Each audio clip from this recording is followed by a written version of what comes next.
بسم اللہ الرحمن الرحیم۔ 1000 سال سے چھپی یہ تسبیح جو بھی کرے گا اس کا ہر ناممکن کام ممکن میں بدل جائے گا۔ آج جو قیمتی وظیفہ میں آپ کو بتانے جا رہا ہوں، یقین کیجئے اس وظیفے کی اتنی فضیلتیں ہیں، اس کی اتنی طاقت ہے، اس کو پڑھنے کے بعد یعنی کہ اس وظیفے کو کرنے کے بعد آپ کے تمام بگڑے کام بن جائیں گے۔ اور یہ وہ وظیفہ ہے، یہ وہ دعا ہے جس کو کرنے سے آپ کی زندگی میں ہر مشکلات اور پریشانی دور ہو جائیں گی، آپ کی زندگی میں خوشیاں اور بہاریں آ جائیں گی، آپ کی نیک دلی خواہشات اور حاجت پوری ہو جائے گی۔ اس کو حضرت ارطغرل غازی رحمت اللہ علیہ کیا کرتے تھے۔ ارطغرل غازی آپ نے ڈرامے والا نہیں سمجھ لینا، جو اصل میں ارطغرل غازی تھا۔ اکثر ایسا ہوتا ہے جو پہلے زمانے گزرے ہوتے ہیں، جو پہلے جنگیں ہوئی ہوتی ہیں یا پہلے کوئی بڑی شخصیات گزری ہوتی ہیں، ان کے اوپر ڈرامے اور فلمیں لکھی جاتی ہیں۔ اسی طرح ارطغرل غازی ہیں۔ ارطغرل غازی وہ شخصیت تھے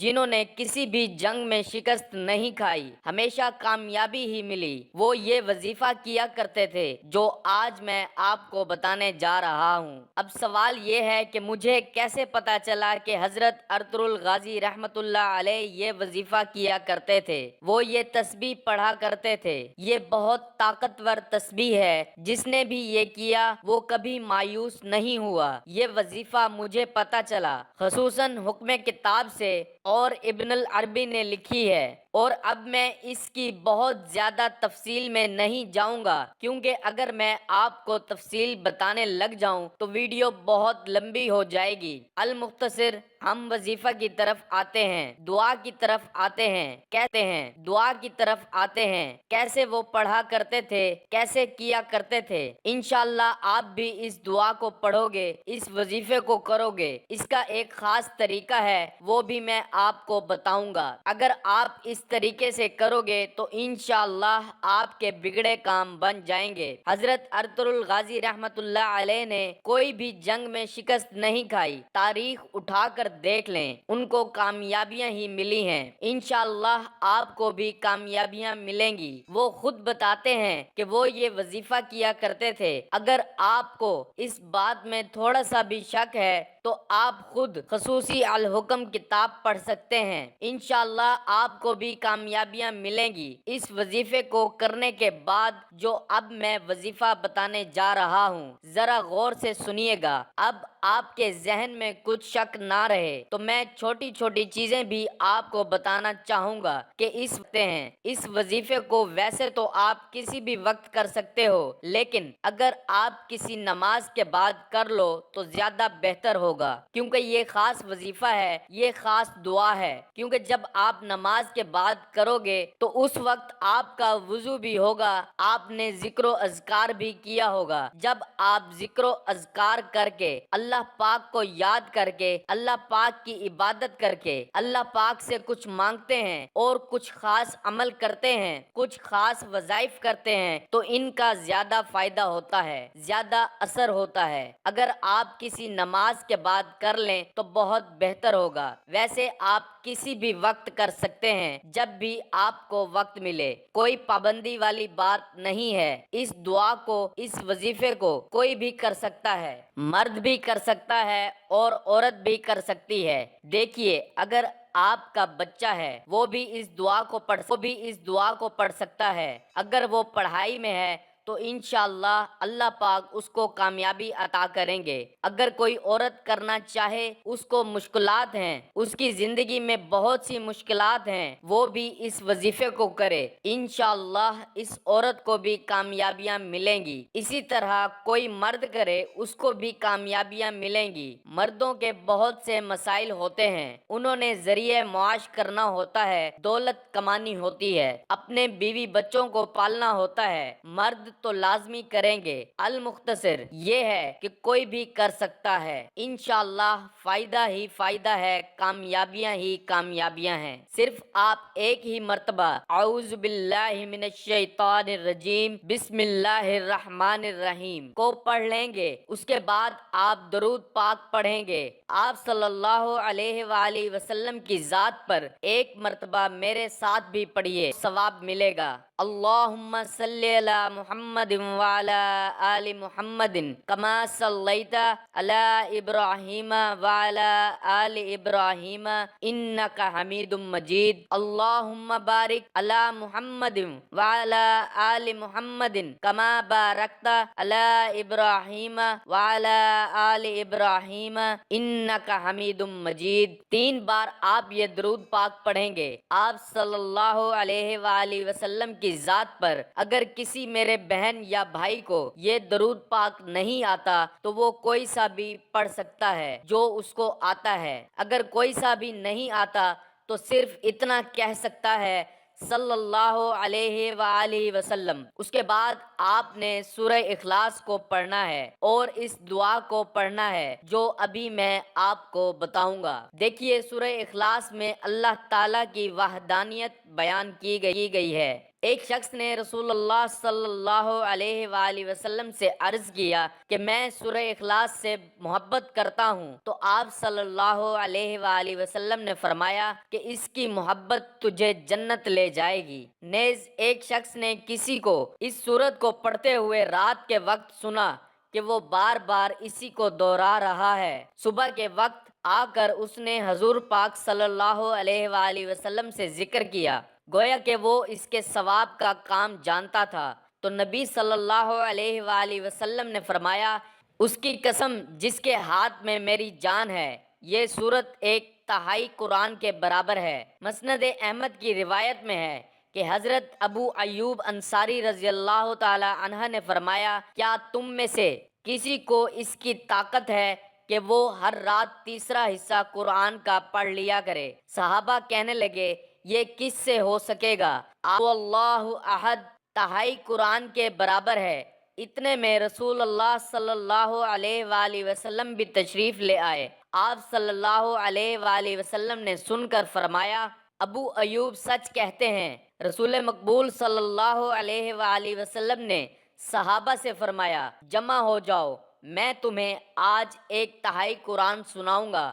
لوگ جمع ہو کر بیٹھ گئے۔ آپ گھر سے تشریف لائے اور سورت قل هو اللہ احد تلاوت فرمائی اور پھر گھر تشریف لے گئے۔ اب صحابہ میں باتیں ہونے لگیں کہ وعدہ تو حضور صلی اللہ علیہ وآلہ وسلم کا یہ تھا کہ تہائی قرآن سنائیں گے، شاید آسمان سے کوئی وحی آ گئی ہو۔ اتنے میں آپ صلی اللہ علیہ وآلہ وسلم پھر واپس تشریف لائے اور فرمایا، میں نے تم سے تہائی قرآن سنانے کا وعدہ کیا تھا، سنو یہ سورت تہائی کا وعدہ کیا تھا، سنو یہ سورت تہائی قرآن کے برابر ہے۔ حضرت ابو الدرداء کی روایت میں ہے کہ رسول اللہ صلی اللہ علیہ وآلہ وسلم نے فرمایا، کیا تم اس سے عاجز ہو کہ ہر دن تہائی قرآن شریف پڑھ لیا کرو؟ لوگوں نے کہا، حضور صلی اللہ علیہ وآلہ وسلم ہم اس سے بہت عاجز اور بہت ضعیف ہیں۔ آپ صلی اللہ علیہ وآلہ وسلم نے فرمایا، سنو، اللہ تعالیٰ نے قرآن کے 3 حصے کیے ہیں، قل هو اللہ احد تیسرا حصہ ہے۔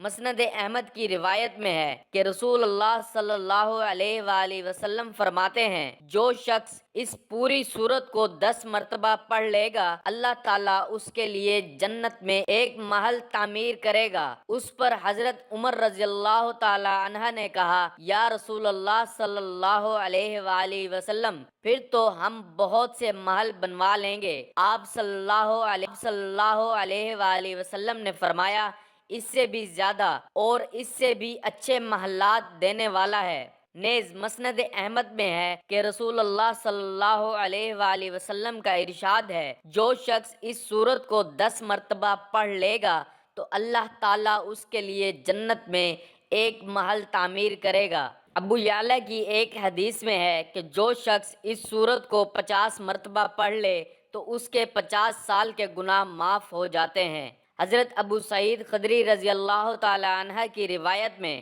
سورہ اخلاص کو آدھے یا ایک تہائی قرآن کے برابر قرار دیا گیا ہے۔ مسند احمد میں ہے، سیدنا عبداللہ بن حبیب رضی اللہ تعالی عنہ فرماتے ہیں کہ ہم پیاسے تھے، رات اندھیری تھی، نبی صلی اللہ علیہ وآلہ وسلم کا انتظار تھا کہ آپ تشریف لائیں اور نماز پڑھائیں۔ آپ آئے اور میرا ہاتھ پکڑ کر کہنے لگے، پڑھ یا پڑھ۔ میں نے کہا، کیا پڑھوں؟ آپ نے فرمایا، ہر صبح شام 3 مرتبہ سورت قل هو اللہ احد، قل اعوذ برب الفلق اور قل اعوذ برب الناس پڑھ لیا کہ یہ کافی ہو جائے گا۔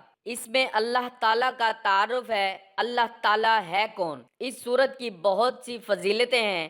قرآن پاک اور حدیث کا نچوڑ اگر نکالا جائے، پورے دین اسلام کا نچوڑ نکالا جائے، تو میں کہتا ہوں یہ سورت بچے گی، کیونکہ اس میں اللہ پاک کا تعارف ہے، اللہ پاک کے اس میں بڑائی ہے۔ بے شک اللہ تعالیٰ ہی ہیں جو سب کو نوازتے ہیں اور سب کی مشکلات کو دور کرتے ہیں۔